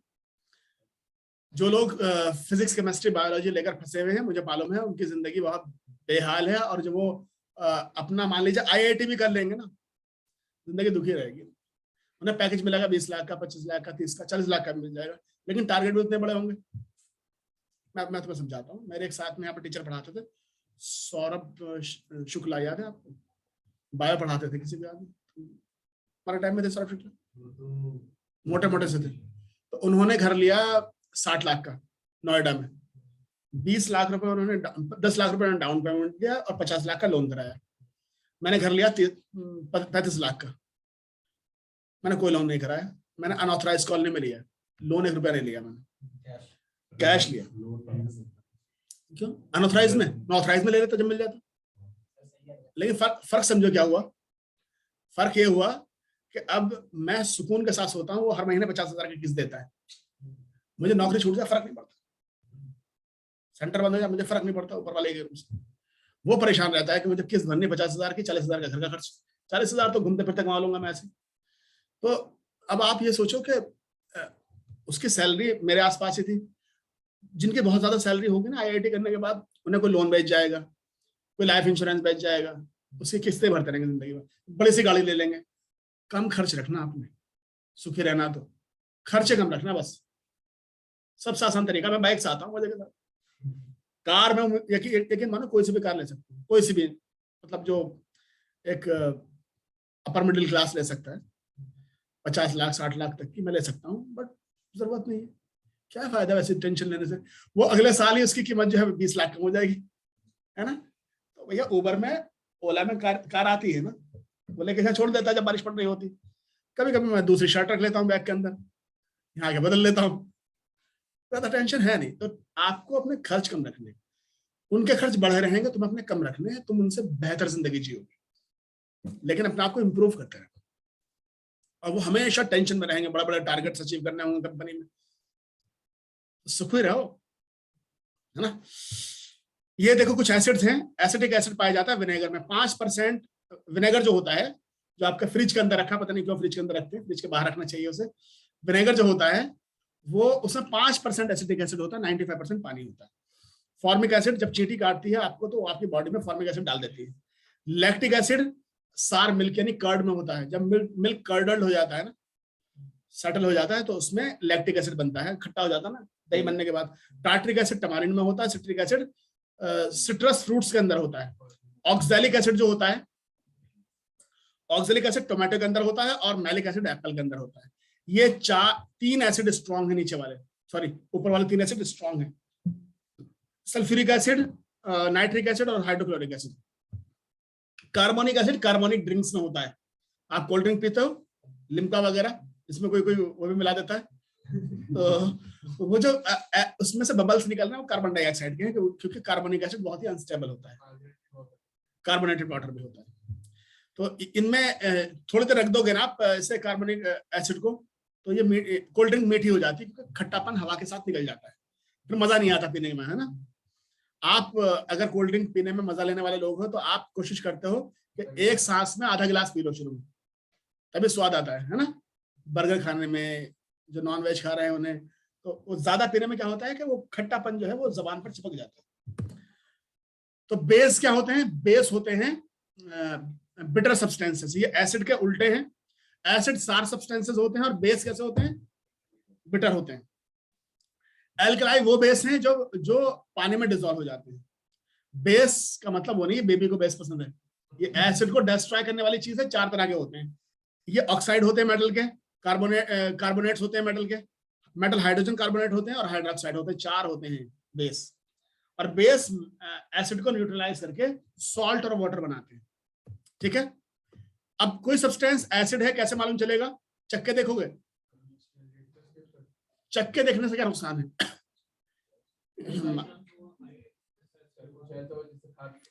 हाँ वही तो, सही बोला आपने बिल्कुल।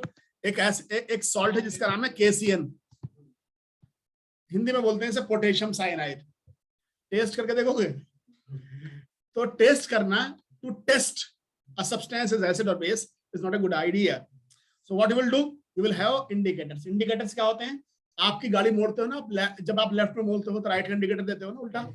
तो इंडिकेटर क्या दिखाता है? इंडिकेटर ये दिखाता है कि आप कुछ नया कर रहे हैं, कुछ हो गया वहां पर, है ना। तो इंडिकेशन कलर से आता है। तो ऐसे ही इंडिकेटर्स वो सब्सटेंसेस होते हैं जो अपना कलर या स्मेल चेंज कर लेते हैं एसिड या बेस में जाने पर। हम 3 इंडिकेटर्स यूज करते हैं मेनली लिटमस पेपर। लिटमस जो होता है वो ब्लू से रेड हो जाता है एसिड में, और रेड से ब्लू हो जाता है बेस में। B for base, B for blue, B for bitter. याद हो गया? मिथाइल ऑरेंज वगैरह छोड़ दो, ये देख लो यार फिर भी अच्छा। मिथाइल ऑरेंज येलो हो जाता है बेस में और रेड होता है एसिड में, और फिनोफ्थिलीन कलरलेस होता है, पिंक हो जाता है बेस में, और एसिड में ये कैसा हो जाता है? कलरलेस ही रहता है। तो यहां पर मैं कलर दिखा दिया, अगर आप चाहें तो इससे याद कर सकते हैं। कुछ और भी इंडिकेटर्स हैं, जैसे लिटमस है। लिटमस क्या है? लिटमस नेचुरल इंडिकेटर है, ये लिचन प्लांट से निकाला जाता है। और टर्मरिक, हल्दी, हल्दी का अगर धब्बा लग जाता है ग्रेवी का आपके कपड़ों पर, तो आपकी मम्मा कहती हैं इसे सोप से मत धोना, डिटर्जेंट से मत धोना, बिकॉज ये रेड हो जाएगा। तो टर्मरिक जो होता है रेड हो जाता है एसिड में, बेस में, तो उसे आप लेमन से धोएं तो सही रहेगा, या पानी से धोएं, वरना रेड हो जाएगा, दूर से दिखाई दिया करेगा जी। अगर हाँ ज्यादा धोगा, आजकल तो बहुत स्ट्रांग आने लगे ना, एक्सेल आने लगा है, सर्फ एक्सेल बड़ा स्ट्रांग होता है। तो ऑल्फैक्टरी इंडिकेटर्स वो होते हैं जो स्मेल डिस्ट्रॉय कर देते हैं बेस में। ध्यान से सुनो, olfactory indicators are those indicators which destroy their smell in base, ठीक है। जैसे आपने अनियन काटी, तो अनियन की स्मेल जो है, आपने एक बात नोटिस की होगी, आपने हाथ से अनियन काटी चाकू लेकर के, और उसी हाथ से आपने चाय पत्ती डाल दी इसमें, चाय के अंदर, चाय पका रहे हैं आप, तो चाय के अंदर वो स्मेल आ रही होती है पकने के बाद भी, है ना। मम्मी मार लगाती ना कभी कभी, क्या बनाया, डांट तो देती है कम से कम। तो एक्चुअली मिल्क तो एसिड था, फिर भी वो स्मेल को डिस्ट्रॉय नहीं कर पाया। लेकिन जैसे ही आप उसे सोप से धोगे तो वो खत्म हो जाएगी स्मेल। ऐसे ही आपकी बॉडी ओडर है, वनीला एक्सट्रैक्ट है, ये सब के सब बेस में अपनी स्मेल को डिस्ट्रॉय कर देते हैं। आ जाओ अंदर, मैं आ रहा हूँ, 1 मिनट में। तो देखो ये एसिड की बात हो गई। अब एक बात और समझ लीजिए, एसिड जो होते हैं उन्हें हम एसिड या बेस को, उनकी कितनी ज्यादा एसिडिक नेचर है उसे टेस्ट करते हैं एक स्केल पर, जिसका नाम है पीएच स्केल। पीएच स्केल जो होता है वो 0 से 7 तक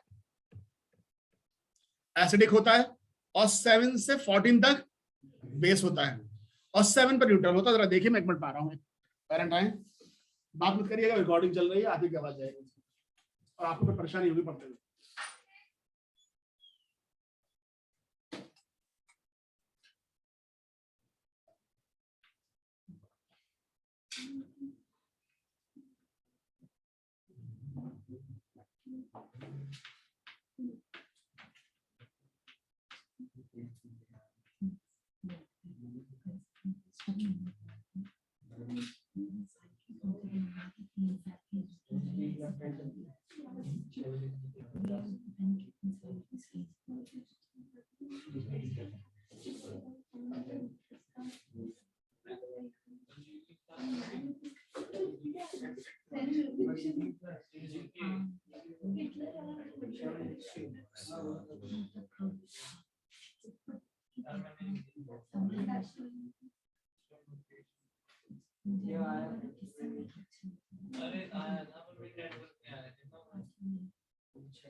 तो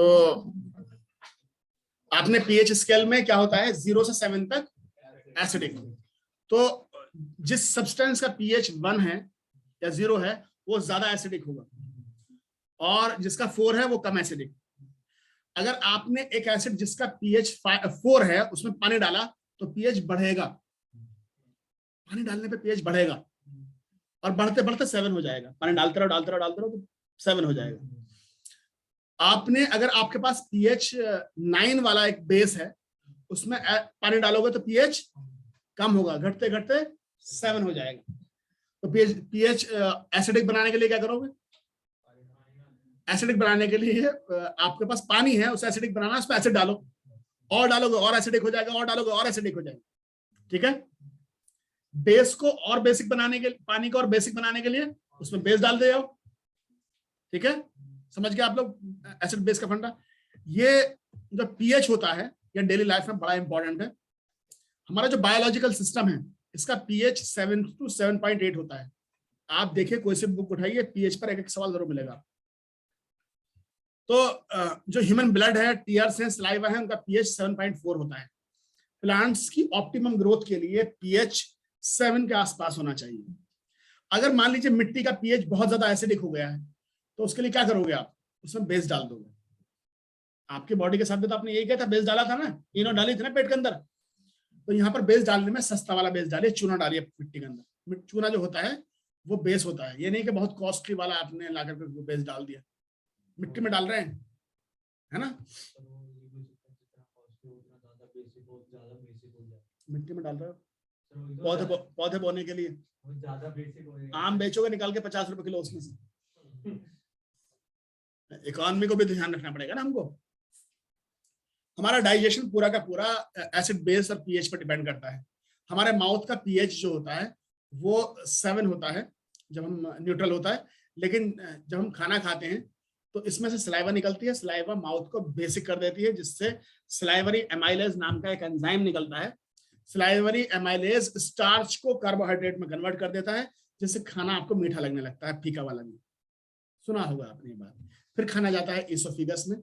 ये बकल कैविटी थी, बकल कैविटी यानी माउथ वाली कैविटी। इससे खाना इसोफिगस में जाता है, फूड पाइप में। पेरिस्टाल्टिक मोशन से खाना स्टमक में पहुंच जाता है। स्टमक में निकलता है HCl, जो कि बैक्टीरिया को मार डालता है और पीएच को एसिडिक बना देता है। वहां पर 2-3 वो निकलते हैं, गैस्ट्रिक जूस निकलते हैं, वो फूड को डाइजेस्ट करते हैं एसिडिक मीडियम में। वापस से पीएच बेसिक हो जाता है ड्यूडेनम में जाने के बाद, छोटी आंत में जाने के बाद, फिर फूड का एब्जॉर्प्शन स्टार्ट हो जाता है। अगर आप अपने माउथ में ब्रश करके नहीं सोएंगे रोजाना रात में, ब्रश करने की बात कर रहा हूँ, पेस्ट करने की बात नहीं कर रहा पहले। ब्रश करने से क्या होगा, फूड पार्टिकल्स रिमूव हो जाएंगे, माउथ में प्रेजेंट बैक्टीरिया उसे एसिड में कन्वर्ट नहीं कर पाएंगे, तो आपका टूथ खराब होने से बच जाएंगे। इसी तरह से, जल्दी तो नहीं बोल रहा मैं, समझ आ रहा है ना, साफ तो बोल रहा हूँ, आप स्लो करके सुन लेना, स्लो करके सुन लेना। हमारा टूथ एनेमल जो होता है वो दुनिया का सबसे स्ट्रॉन्ग सब्सटेंस है, जिसका नाम है कैल्शियम हाइड्रोक्सी एपेटाइट। एपेटाइट भूख को कहते हैं। ये सब्सटेंस जो होता है, अगर आप ब्रश करके नहीं सोएंगे, आप पेस्ट करके नहीं सोएंगे, तो इससे क्या होगा, माउथ में प्रेजेंट बैक्टीरिया उसे खाएंगे फूड को, और वहां पर एसिड बनाएंगे और इस सॉल्ट को डिसॉल्व कर लेंगे। तो दांत में कीड़ा लगना, जिसे हम बोलते हैं टूथ कैरीज या टूथ कैविटीज हो जाती है। ठीक है, ये हो जाता है। इससे बचने के लिए आप पेस्ट लगाइए, लिस्ट्रीन लगाइए माउथ के अंदर। पेस्ट जो होता है बेस होता है, माउथ का पीएच वो बढ़ा देता है। पहले आप रात में सो रहे हैं 8 घंटे 10 घंटे, जो कम सोते हैं उनके मुंह में कभी कीड़ा नहीं लगेगा। लगातार 12-12 घंटे नहीं सो रहे होते ना, क्यों? क्योंकि जैसे ही आप रात में सोए तो रात में बैक्टीरिया ने काम करना स्टार्ट किया आपने, आप 5 घंटे बाद उठ के कुछ खा लिया आपने, वापस पीएच 7 से ज्यादा हो गया, खराब नहीं होंगे दांत। कुछ लोग 12-12 घंटे सो रहे हैं, तो उनके रात में जो खाया था वो मुंह में पड़ा हुआ है, बैक्टीरिया खा खा के एसिड बना रहे हैं उसके अंदर। तो आप जैसे लोग ब्रश करके सो, ताकि माउथ का पीएच पहले ही ऊपर शिफ्ट करने आप, जिससे रात में आपको सोने का ज्यादा टाइम मिल सके। आपने देखा होगा पहले कीड़े कम लगते थे, अब ज्यादा लगते हैं, बिकॉज अब लाइफ स्टाइल चेंज हो गया है, खाने का तरीका भी बदल गया। पहले दातुन से काम चल जाता था, दातुन जो होती थी बेसिक होती थी, नीम की दातुन करते थे, कड़वी होती थी। अब आप करते हैं ब्रश। ब्रश आज के हिसाब से ज्यादा अच्छा है। क्यों अच्छा है? क्योंकि आप सुपर फाइन फूड खाते हैं, पिज्जा वगैरह। पहले पिज्जा नहीं खाते थे, उसमें बारीक आटा नहीं होता था, तो वो टूथ के अंदर इतना गहराई तक नहीं जाता था। इसी तरह से आपको वास्प काटते हैं, तो वास्प क्या करते हैं, आपके अंदर एसिड इंजेक्ट कर देते हैं। उसे न्यूट्रलाइज करने के लिए आप उसके ऊपर कोई भी बेसिक चीज लगा सकते हैं, टूथपेस्ट लगाएंगे, फायदा मिलेगा आपको। इसी तरह से कहीं कहीं पर नेटल लीफ होती है। नेटल लीफ मतलब बिच्छू घास, नाम सुना आपने? ट्रैकिंग करने गए हो कभी, पहाड़ पे चढ़े हो कभी? हाँ, तो वहां पर लग जाती है, तो इससे बहुत नुकसान होता है। लेकिन वहीं पर डॉग प्लांट भी होता है, ये लगा लोगे तो फायदा होगा। हाँ, मूवी में भी तो बहुत होता है। अच्छा, तो लगा दे तो भरतनाट्यम कर रहे थे लोग, क्या कर रहे थे बताओ ना? लीफ लगा देते तो सही हो जाता है। अजी, तो सिक्का रगड़ने से कुछ भी नहीं होगा, बट वो ठंडा होता तो बेहतर लगता है। वो भी ठंडी होती, मेटल की होती है, तो लेकिन आपको उस पर या तो टूथपेस्ट लगाना चाहिए, बेसिक होता है जी, टिंचर भी लगाना चाहिए जी, बिल्कुल ठीक बात है। तुम पार्टिसिपेट करने लगे हो, अच्छी बात है। देखिए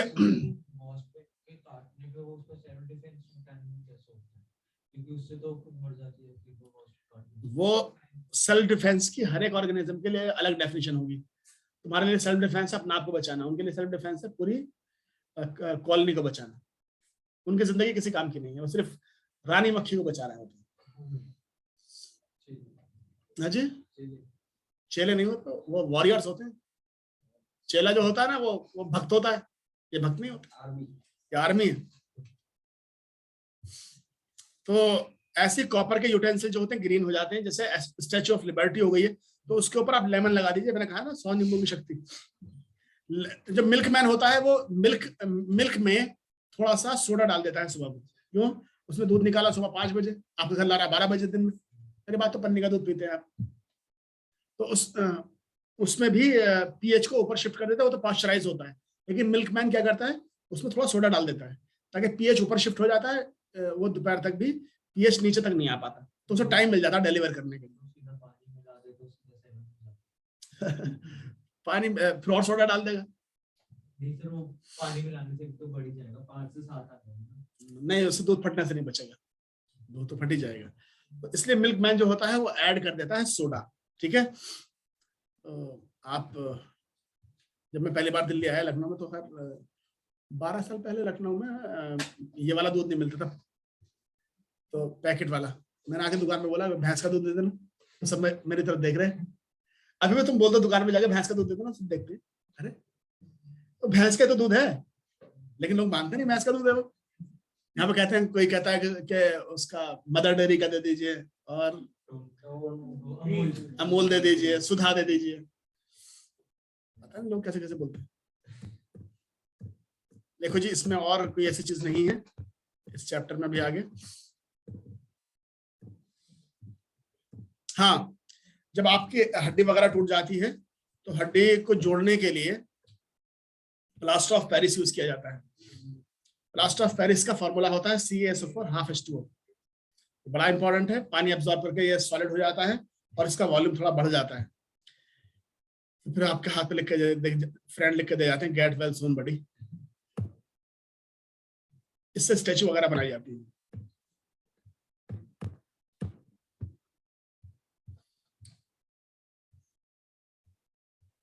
कुछ बच्चे ऑनलाइन में हैं क्या?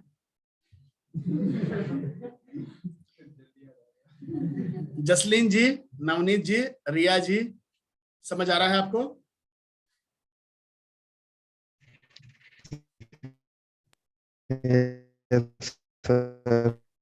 Okay dear. भाई जो चीज समझ में नहीं आया बता देना प्लीज आप।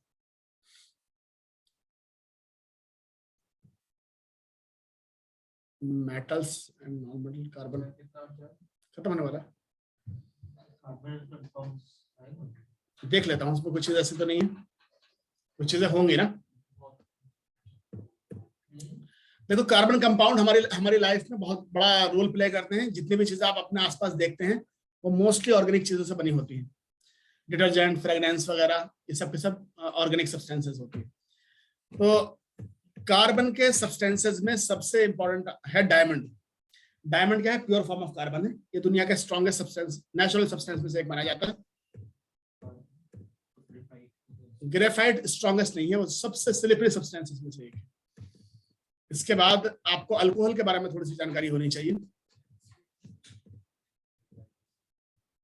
टाइटेनियम कार्बन कंपाउंड नहीं है, वो प्योर एलिमेंट है।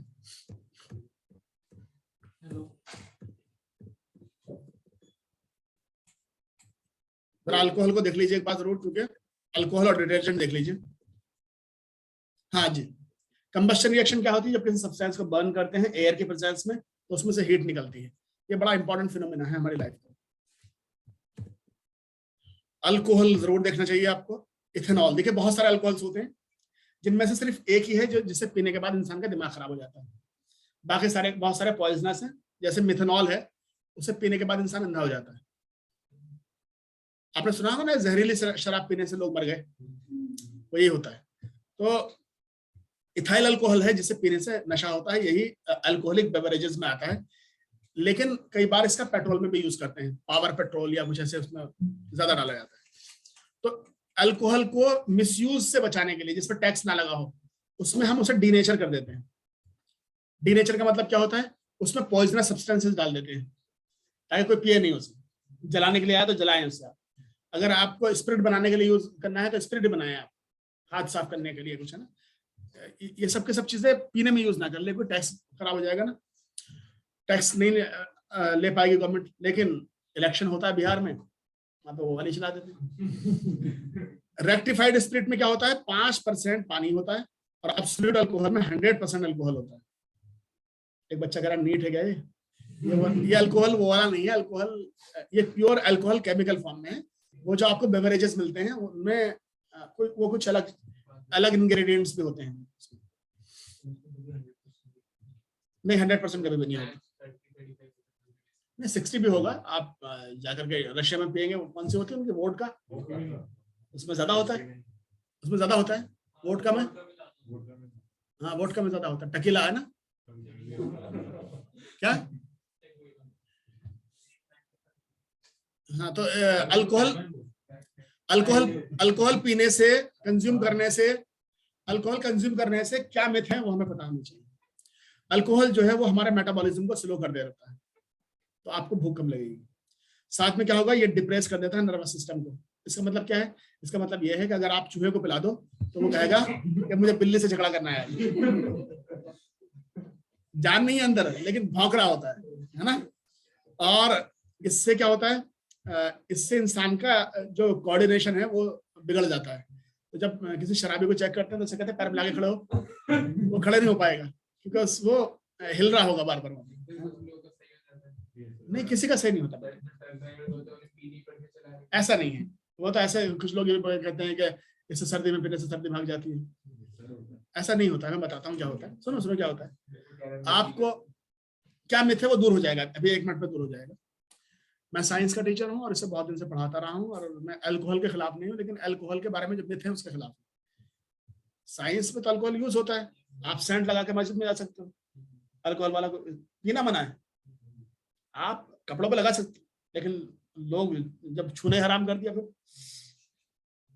तो वहां पर वो प्रॉब्लम है। मुस्लिम्स में तो छूने ही हराम ना, छू भी लोगे तो खराब। लेकिन रियल बात जो है वो बता रहा हूँ। अब अल्कोहल मैंने आज से कभी टच भी नहीं किया, मतलब वाइन वगैरह नहीं किया, लेकिन मैं बता दूं आपको बात क्या है। जहाँ ठंडी जगहें होती हैं, जैसे रशिया का कुछ एरिया है, रशिया बहुत बड़ा कंट्री है, यूरोप के कुछ कंट्रीज हैं, तो वहां पर लोग ये मानते हैं कि वाइन पीने से गर्मी आ जाती है ना। कौन सी वाली पीने से, हाँ जी, रम पीने से।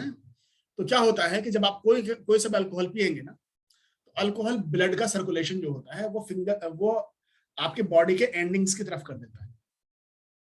तो सर्दी में आपका हाथ पैर ठंडे हो रहे थे, आपने पिया तो ब्लड आगे आया, तो आपको गर्माहट का एहसास होगा। आपने महसूस किया होगा जिसने पिया होगा, पीना तो नहीं चाहिए लेकिन पियो तो पता होगा। तो अब इससे क्या होता है, इससे उसे गर्माहट लगती है, लेकिन ये नेचर का सिस्टम था जिसे आपने बिगाड़ दिया। नेचर ने आपकी को सेव करने के लिए एक मैकेनिज्म बनाया था जिसे बोलते हैं हाइपोथर्मिया होने पर आपकी बॉडी में वाइटल ऑर्गन्स में ब्लड जाए, तो वो ब्लड को हाथों और पैरों से रोक करके आपके हार्ट में, लंग्स में, किडनी में, ब्रेन में ब्लड को पहुंचाना चाहता है। इससे आपके हाथ पैर ठंडे हो रहे होते हैं सर्दी में। अब वाइटल ऑर्गन जिंदा रहेंगे तो इन्हें वापस जला लेंगे आप आधे घंटे बाद भी, लेकिन ब्रेन में अगर 10 सेकंड ऑक्सीजन नहीं गया तो ब्रेन का पोर्शन मर जाएगा। तो इसलिए अब आपने क्या किया, आपने ब्लड का फ्लो कर दिया उल्टी डायरेक्शन में।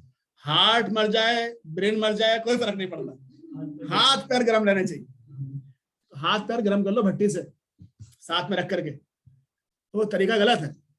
वो गर्माहट का एहसास क्यों हो रहा है ये समझो। पर डाइजेशन भी खराब ही होता है, इससे लिखा ना, ये तो हमने पूरी रिसर्च के बाद लिखा होगा, क्लास में लिखवाते हैं।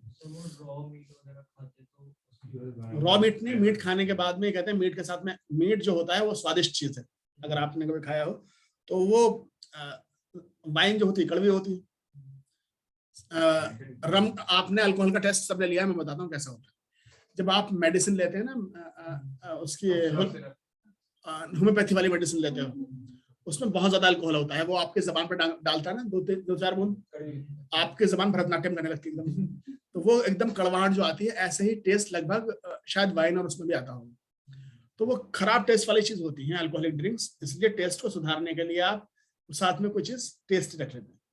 ये चखना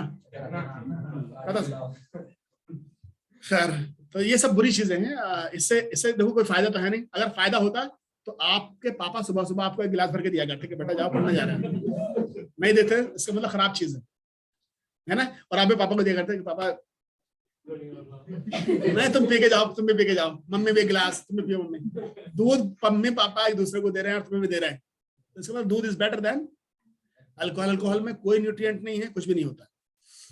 इससे क्या होता है, cause mental depression and emotional disorder, जबान से बकता फिरता है इंसान, इसलिए, है ना। और इससे क्या होता है, जजमेंट जो होता है इंसान में गलत हो जाता है। तो ड्रिंक एंड ड्राइव की वजह से बहुत ज्यादा लोग मरते हैं हर साल। तो ना तो ड्रिंक करो ना ड्राइव करो, उसके बाद ड्राइव बिल्कुल ही नहीं करो। तो इससे लिवर डैमेज हो जाता है, ब्लड प्रेशर बढ़ता है, कैंसर, ब्रेन डैमेज वगैरह। Nearly 40% accidents are due to drink and drive. तो ध्यान रखें, अल्कोहल के इंटेक से क्या होता है, स्मॉल इथेनॉल तो छोड़ दें, मिथेनॉल जो होता है, अगर आप एक चम्मच भी पी लोगे, दुनिया का कोई डॉक्टर नहीं बचा सकता, क्योंकि ये इससे आपका जो आईज है, पहले ये डैमेज होंगे अंदर से रेटिनास का, फिर बाद में आपकी डेथ हो जाएगी। आप अपने आप को मरता हुआ नहीं देख पाओगे, बिकॉज पहले अंधे हो जाओगे। तो मिथेनॉल वुड अल्कोहल है, खतरनाक होता है। मिथेनॉल, अगर आपने मिथेनॉल पी लिया तो आपका जो लिवर है वो ऐसा हो जाएगा जैसे उबला हुआ अंडा, इसे कहते हैं कोगुलेशन, कोगुलेटेड हो जाना उसको। तो खतरनाक है, इनका ध्यान रखें और दूसरों को भी मना करते रहें। अपनी फिनाइल में तो फिनॉल्स होते हैं, वो एक अलग चीज है, यहाँ पर वो नहीं। जरा ये भी देख लीजिए, इसका बॉइलिंग पॉइंट कितना होता है। देखिए बॉइलिंग पॉइंट भी इसका पानी से कम है, तो इसलिए ये फ्रीज नहीं होता है। तो अगर पेट्रोल में मिला देंगे तो बड़े काम की चीज है। तो नेचर ये बड़े काम की चीज है, लेकिन कंज्यूम ना किए जाए तब तक। आप ये देखो ना, कुछ स्टेट्स अब 2000 के बाद अपने यहाँ पर शराब बंद कर रही हैं। कुछ स्टेट्स ने 1400 साल पहले बंद कर दिया था। तो बंद क्यों किया जा रहा है? क्योंकि बुरी चीज।